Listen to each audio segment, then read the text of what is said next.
Assalamualaikum warahmatullahi wabarakatuh. Perkenalkan, saya Saria, calon guru penggerak angkatan 11. Hari ini saya akan melaksanakan tugas calon guru penggerak pada modul 1, yaitu tentang refleksi diri modul 1.1. Apa intisari pemikiran Ki Hajar Dewantara tentang pendidikan? Sebagai seorang guru pendidikan Pancasila, saya selalu terinspirasi oleh pemikiran Ki Hajar Dewantara, seorang tokoh pendidikan yang sangat berpengaruh di Indonesia. Beliau terkenal dengan semboyannya yang berbunyi Ing Ngarsasung Tulodo, Ing Madya Mangunkarsa, dan Tuturi Handayani. Ketika semboyan ini memberikan panduan yang sangat berharga dalam memandang peran saya, baik sebagai pembelajar maupun sebagai pembelajar. Pada ketiga asas ini, sangat menekankan pentingnya peran guru dalam berbagai posisi, yaitu sebagai teladan di depan, sebagai penyemangat di tengah, dan sebagai pendorong di belakang. Ki Hajar Dewantara juga memberikan konsep tentang pendidikan yang memerdekakan, di mana pada konsep ini sangat relevan di era sekarang. Pendidikan harus membentuk individu yang kritis, kreatif, dan mandiri. Konsep ini memberikan siswa ruang untuk berpikir kritis dan mengeksplorasi potensi diri mereka. Namun, tantangan muncul dalam menerapkan konsep ini pada sistem pendidikan yang cenderung kaku dengan fokus pada kurikulum dan ujian standar. Maka dari itu, diperlukan keseimbangan antara memenuhi standar nasional dan memberikan ruang bagi kreativitas serta kebebasan siswa dalam belajar. Konsep lain dari Ki Hajar Dewantara yaitu pendidikan budi pekerti. Seperti yang kita ketahui bersama, di zaman modern yang ditandai dengan akses mudah terhadap informasi, peran pendidikan budi pekerti menjadi semakin penting dalam membimbing siswa, dalam mengembangkan perilaku dan sikap mereka. Selain membentuk karakter siswa agar menjadi individu yang bertanggung jawab, jujur, dan berintegritas, pendidikan budi pekerti juga dihadapkan pada kompleksitas tambahan akibat arus informasi dan pengaruh budaya global yang kuat. Dalam menghadapi tantangan ini, kita sebagai guru harus mampu menjadi contoh nyata dan mengintegrasikan nilai-nilai moral ke dalam seluruh proses pembelajaran. Yang terakhir, pendidikan sebagai proses pembudayaan. Pemikiran ini menyoroti betapa pentingnya pendidikan yang berakar pada kearifan lokal di era globalisasi. Meskipun menghargai budaya lokal dapat memperkuat identitas siswa dan membangkitkan kebanggaan terhadap warisan budaya, pendidikan perlu menciptakan keseimbangan yang baik antara budaya lokal dan pengetahuan global untuk memastikan siswa dapat pemahaman yang komprehensif tentang dunia di sekitar mereka.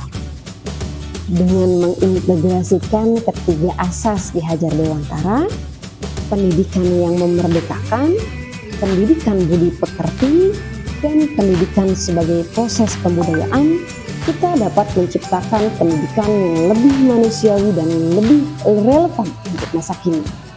Kita sebagai seorang guru merupakan agen perubahan, harus terus berinovasi dan beradaptasi dengan perkembangan zaman, sambil tetap mempertahankan nilai-nilai dasar pendidikan yang telah diajarkan oleh para pendahulu. Mari kita bersama-sama berusaha untuk mewujudkan pendidikan yang lebih baik untuk generasi mendatang. Yang kedua, bagaimana Anda memandang diri Anda sebagai pembelajar atau guru dan pembelajar atau murid jika dikaitkan dengan pemikiran Ki Hajar Dewantara?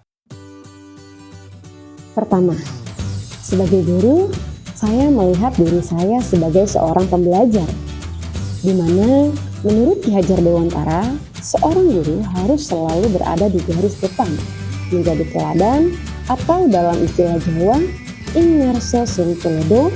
Saya berusaha untuk selalu memperbarui pengetahuan dan keterampilan saya agar dapat memberikan contoh yang baik kepada siswa. Selain itu, saya harus selalu berada di tengah-tengah siswa saya, membangun semangat dan motivasi mereka yang dikenal dengan istilah Ing Madya Mangunkarsa. Ini berarti saya harus memahami kebutuhan dan tantangan yang dihadapi siswa serta menciptakan lingkungan belajar yang mendukung dan memotivasi peserta didik. Terakhir, sebagai pendorong dari belakang atau tuturi handayani, saya harus mendukung dan mendorong siswa saya untuk menjadi individu yang mandiri dan kreatif. Ini berarti saya harus memberikan ruang bagi mereka untuk berpikir kritis dan mengeksplorasi ide-ide mereka sendiri. Kemudian peran saya sebagai pengajar akan murid. Menurut Ki Hajar Dewantara, guru juga harus mau belajar dari muridnya. Ini tercermin dalam semboyan tuturi handayani, yang berarti di belakang memberi dorongan. Sebagai seorang pembelajar, saya percaya bahwa proses belajar tidak hanya terjadi di kelas, tetapi juga dalam interaksi siswa dengan saya. Setiap siswa memiliki potensi dan perspektif unik yang bisa menjadi sumber pembelajaran bagi saya. Saya belajar banyak dari cara mereka berpikir, cara mereka menghadapi tantangan, dan cara mereka mencari solusi. Dalam proses ini, saya tidak hanya mengajar, tetapi saya juga belajar bersama mereka. Ini membuat saya lebih memahami kebutuhan dan potensi mereka, sehingga saya bisa menjadi guru yang lebih baik. Selain itu, sebagai pengajar, saya juga harus selalu membuka diri untuk perubahan dan mengikuti perkembangan zaman. Dunia pendidikan terus berkembang, dan saya harus siap mengikuti perkembangan tersebut. Ini berarti saya harus meningkatkan kompetensi saya melalui pelatihan, seminar, dan membaca literatur terbaru di bidang pendidikan, ataupun yang saat ini saya ikuti, yaitu pendidikan calon guru penggerak. Dengan demikian, saya bisa terus memberikan yang terbaik bagi siswa-siswi saya. Itulah pandangan saya sebagai pembelajar dan pembelajar menurut pemikiran Ki Hajar Dewantara. Dengan menjadi teladan, penyemangat, dan pendorong, serta terus belajar dari siswa dan perkembangan di dunia pendidikan. Saya berharap bisa menjadi guru yang lebih baik dan menjadi lebih inspiratif. Terima kasih telah menonton video ini. Jangan lupa untuk terus belajar dan menjadi lebih baik. Sampai jumpa di video berikutnya. Terima kasih. Wassalamualaikum warahmatullahi wabarakatuh.